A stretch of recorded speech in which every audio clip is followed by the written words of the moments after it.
This is required watching, where we watch the essential films from lists of cinematic influencers and look at them through the lens of learning about filmmaking and how to move forward. I'm your host, Trey Epps, and following the sudden death of his mother, a mild mannered but anxiety ridden man confronts his darkest fears as he embarks on an epic Kafka esque odyssey back home.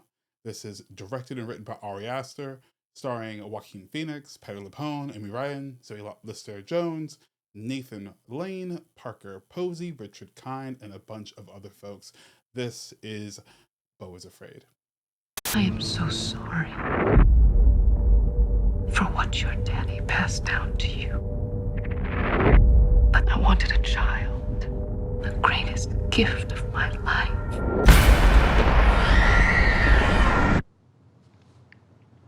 I'm visiting my mother tomorrow. Now, you may be asking, what? We're talking about Beau Is Afraid? And yes, we are. I came into Ari Aster pretty late in terms of what people were talking about in terms of his films. We watched Hereditary and Midsummer on this podcast last year, the year before. Check those out. But I really admired Ari Aster. I didn't watch any of his interviews. I haven't done any kind of like personal examination into the way he is as a filmmaker, other than watching his films and kind of reflecting on what I think makes him pretty great and the themes of the genre that he kind of manipulates to tell stories. And I think with Midsummer and Hereditary, he's done a fantastic job at being able to again manipulate genre, manipulate stories to where it very much feels like I think everyone's like, oh, he's horror. But I think there's so much more that he's trying to say, so much more story that's going on. Where if you're simply there to enjoy the again quote unquote horror aspects of his films, you can. But if you're looking to get something a bit more from it, I think he has a wonderful visual language and a wonderful writing language. To be perfectly honest, that it makes sense for him to write and direct and do all these things that honestly make him a standout in the same vein that we talk about like Wes Anderson, like these auteurs. So being able to catch an early screening of Beau Is Afraid, I was super excited. The trailer for this thing didn't make any sense to me. I didn't know what I was going to get into, but I know I liked Ari Aster. I know I liked Joaquin Phoenix. And besides the poster, which I thought was kind of misleading on the outlook, I wanted to take a look, and I did. And to my surprise, that week I learned that the movie was 3 hours long, and that the critics loved it. So I was starting way up here, not necessarily expectations, but with the excitement for what I could potentially watch on the screen. Now, to be completely honest, and going haven't scripted much of a response in terms of this movie, but wanted to talk about it to spur and elicit a conversation. So please, if you've seen this movie, leave comments and let's talk a bit more about it because it's kind of boggling my mind and how I think about it. My initial reaction after 3 hours was I'm not sure if I understand this film. I'm not sure if I get what's happening here. Um, if I were asked what the worst film of the year would be, I probably would have pointed to this. Like this is just coming, it's a straight up reaction right after the film, and I couldn't really figure out why that was. And after talking about it with a few friends after the screening, um, I think the general consensus is everything just felt a bit muddled. No one really minded the fact that it was 3 hours, except they couldn't really grasp on to what was being communicated. And I couldn't help but to bear on to what Damien Chazelle said in terms of his film last year, Babylon, where he said he'd much rather his movies be divisive. Like movies should be divisive. People should have a stance on it and be able to have that conversation back and forth. Which is again why I'm kind of recording this kind of as a bit of a rant, really, of my thoughts. And since watching the film about a week ago at the time of this recording, I am still a bit confused, but also have a bit of appreciation for what Ari Aster was trying to do. I'm not sure if I understood what the base reality of this world was, and I think that's where a lot of confusion comes in. There's a lot of surrealism at play. There's a lot of like Beau is really anxious, and we don't know if we're watching the world through his eyes, or if this is just a sort of, or if this is just the world that he lives in, which would be interesting because it's kind of like this, like if that were the case, we're living in a very dystopian world, right, where things have changed drastically for reasons that we don't know. We don't need to know. Um, but if we're seeing it through his eyes and his anxiety and how fearful he is with the way he was brought up, and how he is carrying himself through the day, um, that's a completely different tone, and that will allow us to reset and reset and reset as we go through the 3 hours. Because I feel like there are almost three equal parts to this film, and that's the base world of getting to know Beau, his journey to getting to his, him finding out that his mother has passed away and him trying to get there, and him actually being home. And it's a really fun adventure, but I'll be honest, I'll probably buy the DVD if they still make those. I'll probably buy the DVD or whatever I can find the director's commentary, because I'm interested to see how Ari Aster was thinking about this. Not necessarily how he made it, but what his thought process was with going through this. I'm interested to see. It's still very very early on. I think it's technically only released in New York and LA as of right now. What is this? The middle of April. But I'm interested to see like the press. I'm really interested to watch the interviews and watch the press junkets and see what people are saying about it, or see what him specifically, what he's saying about the making of this film, because I was really left rattled. And the shining light of all of this was really the performances. I think Joaquin Phoenix, as always, really pours himself into the characters that he is playing. He really inhabits those characters and is present as those characters. And say what you will you know, uh, about that style of acting, about method acting, but I do think for him it works. And what makes him such a great actor um, is that he does that. You never get a sense of who Joaquin Phoenix actually is, which is why I had to remind myself, oh, is he like he's the Joker, isn't he? Like I knew it, but as I was watching him on screen, he was just so um, he just transformed so much, and I think that personally is what I love in an actor is when they transform into the characters that they're playing.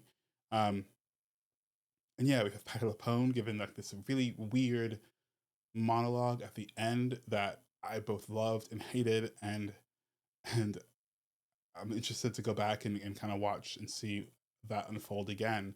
Um, and we have there's just some mind-boggling bits. There's a sex scene with Parker Posey, which is probably the most one of the most interesting scenes, not because of the sex scene, but we start to get to the real climax of the film. No pun intended. We get to the real climax of the film, and and and honestly, I think she brings a lot of energy and life into this third act. Um, that I'm not sure we needed, but there's some other things that detract from that, and it's a real shame. I think Nathan Lane and Amy Ryan's characters in the beginning, and yeah, there's just a lot of like references, I think, to like the Truman Show. It's kind of the way I look at it.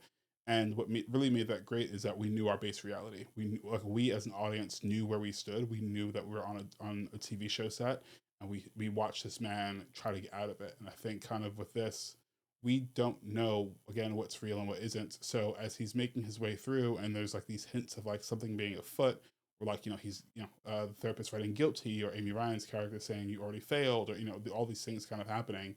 um, we don't know who's in on it and who is or who isn't in on the grand scheme of it all. We get to this big tribunal at the end of the film, and it feels like I felt like we don't. Not only do we not know where this is going, and that it's seemingly he is going to die, um, but there's just no big reveal. There's no Sherlock Holmes moment where he goes, "Ha, I got it," and then kind of explains it through to the audience to kind of walk them through the journey. We're left trying to pick up the pieces even afterwards, which is why I'm even now saying I want to rewatch it, because I feel like there's bits that I lost, and I'm not sure if that's a good thing. I'm not sure if it's as nuanced, or if it's as nuanced as Ari Aster kind of wanted it to be.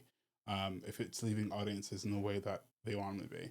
That said, I am in the minority because there are a lot of critics out there who have praised this film, who love this film, and I am a bit offended by that response by critics because it feels like people are like, people just overwhelmingly like this film in a way that I am unsure if I see it the same way.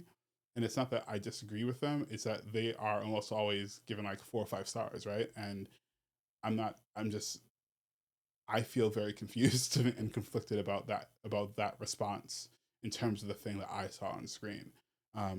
But again, if you saw those things on screen, if you think that this is like ace in the hole in terms of filmmaking, please let me know.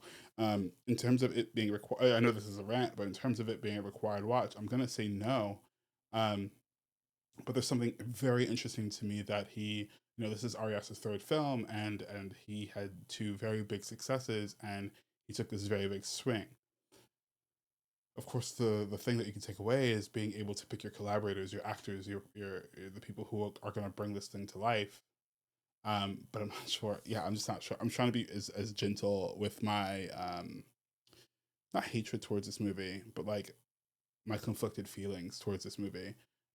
Because I think making anything remotely original is really, really hard, and I don't want to shit on anything that a filmmaker does in general. But I feel like he's someone who I really enjoy and admire, and want to continue to see grow, and make things. I'll absolutely see the next thing that he makes, but I feel like this is a bit confusing to the Ari Aster, not the Ari Aster that we knew, but like the filmmaker that we knew, not in terms of like him going back to a certain genre or anything, but like the story isn't told in a very coherent way. But maybe I'm just not someone who understands Kafka,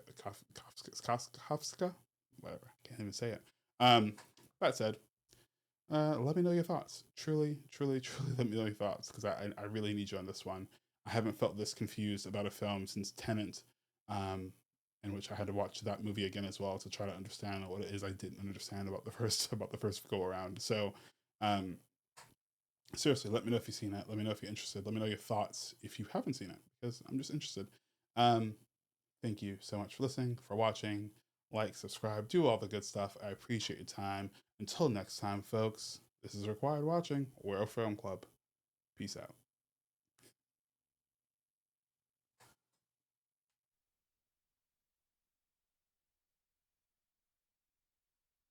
Thinking about this movie for like 10 years. There's a part of me that can't believe we're making this film. It's epic. Jumbo. Every detail has a detail inside of it.